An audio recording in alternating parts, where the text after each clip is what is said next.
Проще говоря. Наш земляк и всемирно известный ученый-социолог Петерим Сорокин в одной из своих работ в 1911 году писал: «Зыряне – третий народ по грамотности в России. Первыми идут немцы, вторыми – евреи, и затем зыряне». Мировую славу российской науки доставили и другие наши земляки. Подвижник, этнограф и философ Калистрат Жаков оставил после себя философскую школу под названием лимитизм. Без таланта, бесстрашия и беззаветного служения науке Василия Синюкова открытие нефтяных провинций Восточной Сибири и Центральной России отодвинулись бы надолго. Это самые известные имена на мировом уровне. На самом деле выходцы из Коми внесли серьезный вклад и в советскую науку на самых разных направлениях, в том числе военных и засекреченных до сего дня. При этом в Коми съезжались геологи, физиологи, математики. Не всегда добровольно. Но в итоге, за годы советской власти у нас сложилось свое, очень своеобразное и устойчивое научное сообщество. Развал Советского Союза больно ударил по всей науке. И наша республика не исключение. Кандидаты и доктора наук частично уехали за границы, частично подались в торговлю и политику. И все же до основания российскую науку разрушить не получилось. Мировая общественность не очень понимает, как при мизерных государственных вложениях России удается стабильно держаться в пятерке законодателей научных мод, а по некоторым направлениям в лидерах. 2021 объявлен в стране годом науки и технологий. Вероятно, настало время как следует осмыслить противоречивые тенденции развития науки страны. Например, мы традиционно отстаем от развитых стран в части наук прикладных. А вот социологи утверждают, что интерес молодежи к выбору научной карьеры в России растет год от года. И 2/3 родителей готовы поддержать в этом детей.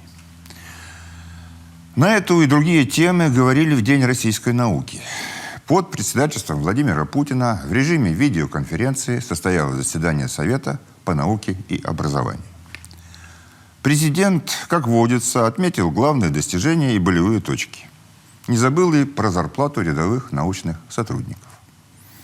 Науку и образование Владимир Путин обозначил не просто важными, но ключевыми факторами национальной безопасности и качества жизни людей.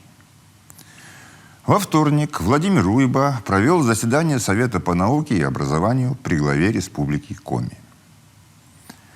Год науки республика встретила с очень неплохим кадровым потенциалом.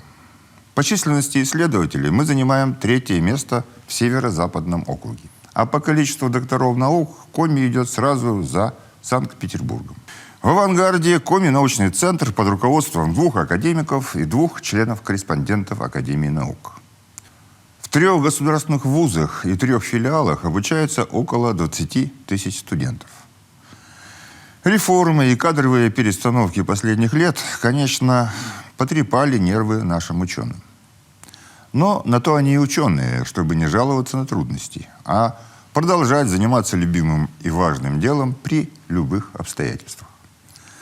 В целом результаты исследований как по традиционным для республики направлениям, так и по новым темам показывают высокий уровень и хорошую школу.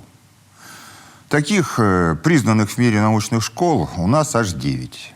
От региональной геологии до научного североведения. Но и молодые ученые не отстают.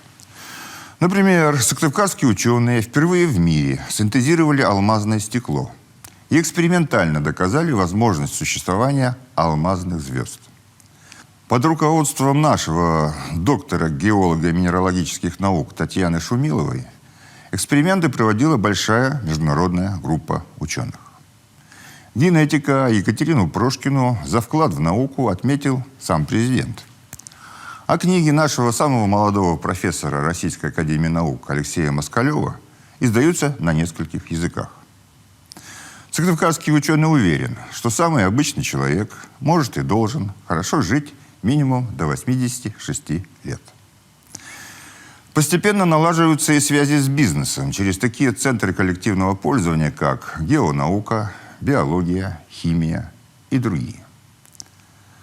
На Совете был представлен доклад о результатах научно-исследовательской работы «Потенциал стратегической альтернативы развития Республики Коми».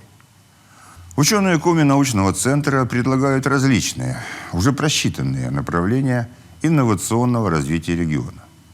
Это и углехимический кластер, и глубокая деревообработка, лесохимия, и фармацевтика, и многое другое. Проще говоря, научный подход к делам житейским вообще никогда не вреден. А в год науки мы по достоинству оценим достигнутое в надежде на новые открытия.